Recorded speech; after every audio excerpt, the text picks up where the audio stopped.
Welcome back, everyone, for another deep dive. This time we're exploring a case study from veterinary radiology and ultrasound.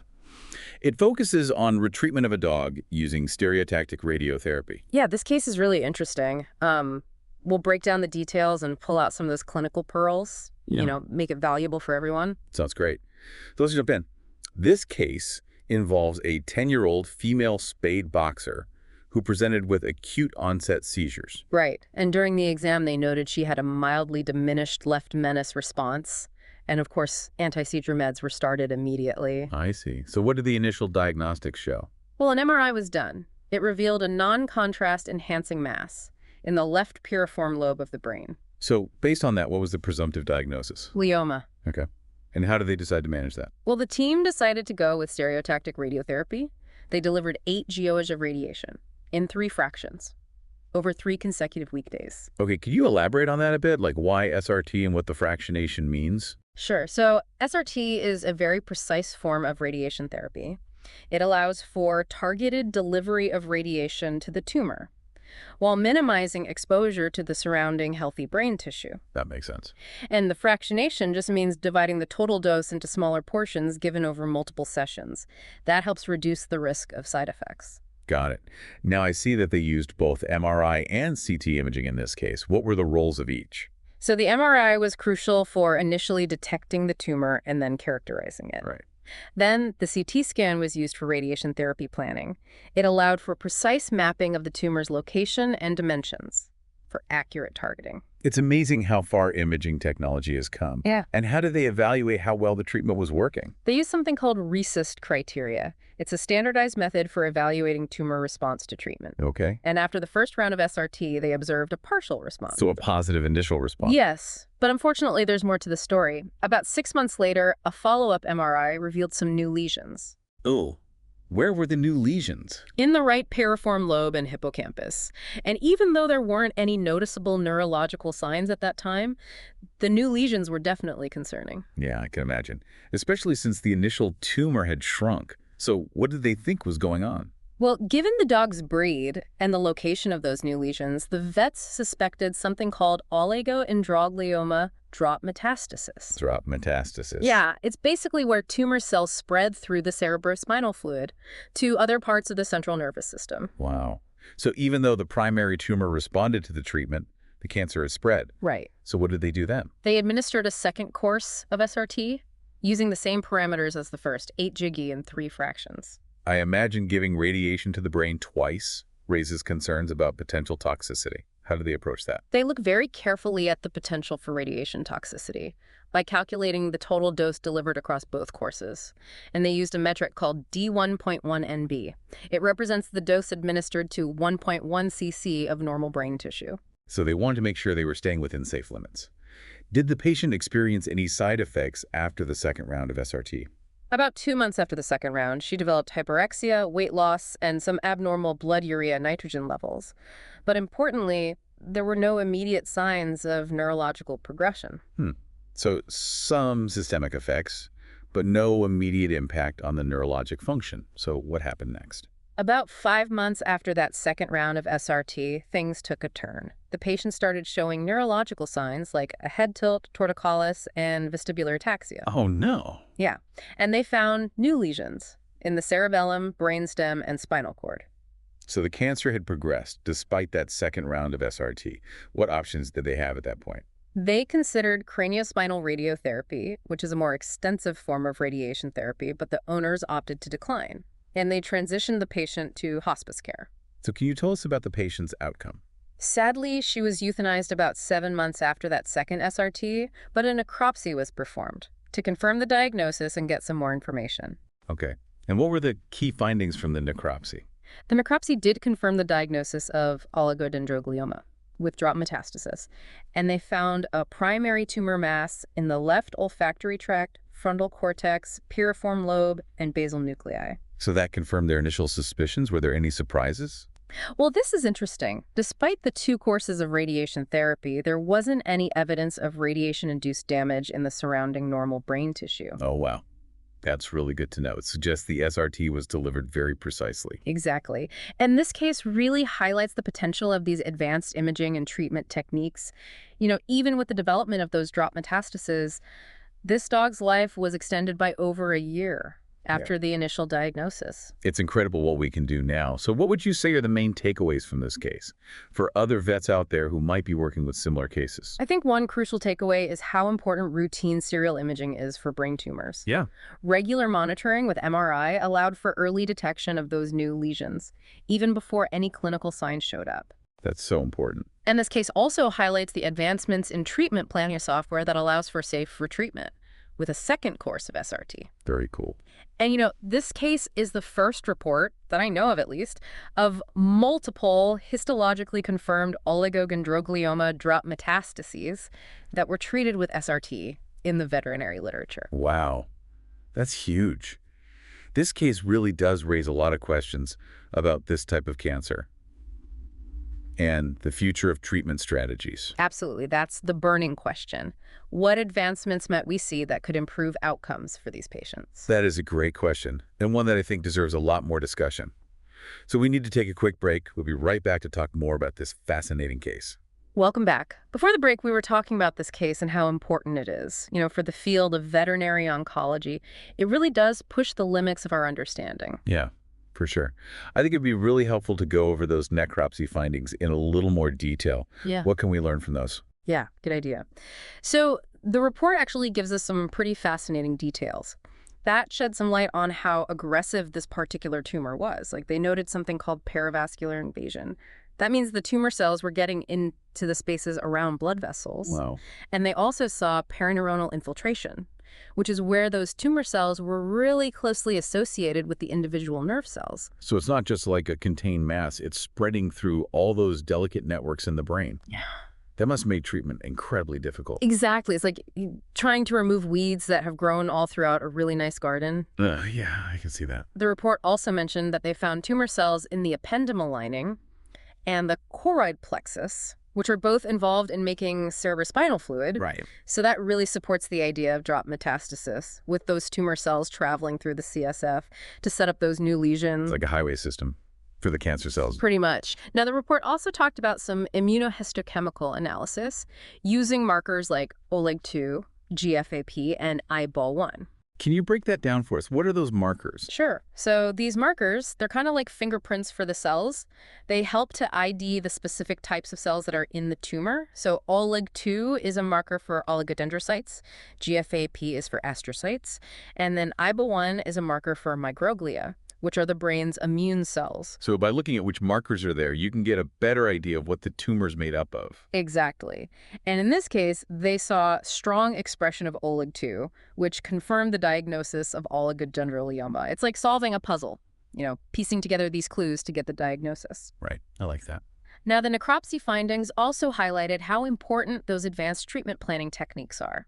They talked about how the team carefully calculated that total radiation dose, and they used a dose-volume histogram. You mentioned dose-volume histograms before. Can you remind us what those are? Oh, yeah, sure. So basically, it's a visual representation of how much radiation different parts of the brain are getting. It's kind of like a radiation map. It helps make sure the tumor is getting a high enough dose, but at the same time, it minimizes the exposure to the healthy tissue around it. So it's like a balancing act. Yeah. You want to hit the tumor hard, but you don't want to hurt the healthy brain tissue. Right. And they also talked about the conformity index. Oh, yeah. What was that again? It measures how well the radiation dose is actually conforming to the shape of the tumor. So if you have a lower conformity index, it means there's less radiation spilling out into those surrounding tissues. Okay.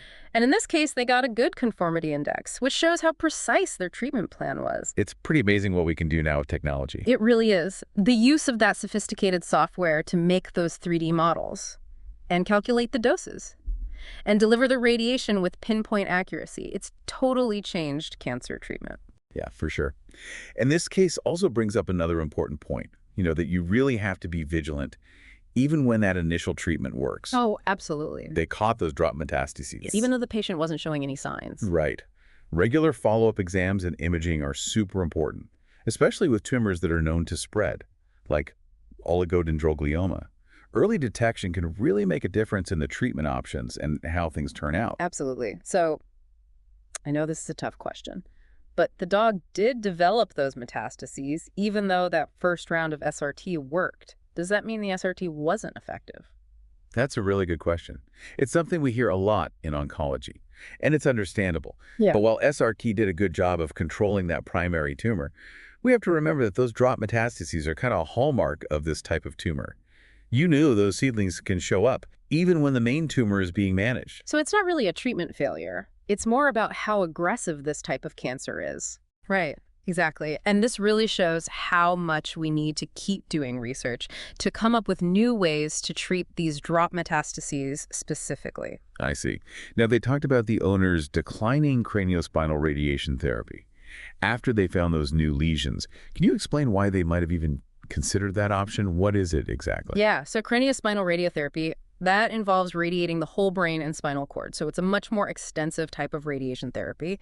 And it's usually used when you have evidence that the disease is widespread, within the central nervous system. It's kind of like casting a wider net to catch any tumor cells that might have spread. So a more aggressive approach. Yeah. But probably with more potential side effects. Yeah. Because you're treating a larger area. Exactly. And cases like this really emphasize how important it is to have open communication between the vet and the owner when you're making those tough treatment decisions. Yeah, for sure. Now, there was one other detail in that case report that I thought was interesting.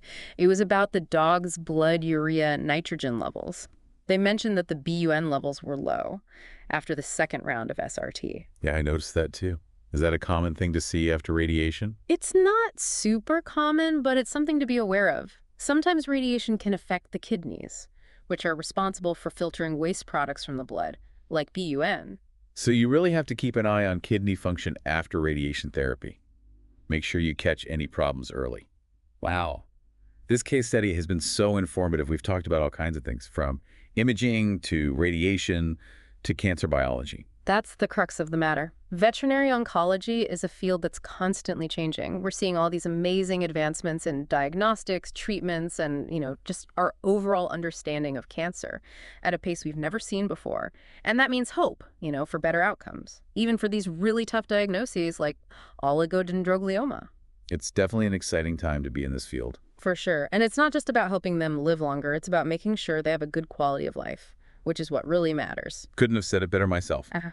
So this case brings up some important questions about what the future holds for treating cancer in animals.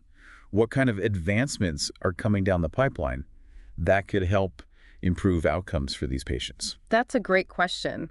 Researchers are looking at some really exciting areas right now. Things like liquid biopsies, immunotherapy, and targeted therapies. And we can go into each of those a little more. Okay, cool. Let's start with liquid biopsies. What's all the excitement about? So liquid biopsies involve looking at bodily fluids, like blood or CSF, to see if there are any tumor cells or tumor DNA in there. It's a less invasive way to check for tumor recurrence or see if it's metastasized. So you wouldn't need a tissue biopsy, which is a lot more invasive. You could track the tumor with just a blood test. Right, exactly. It has a lot of potential for monitoring and catching things early. Wow. Okay, what about immunotherapy? I've heard some things about that.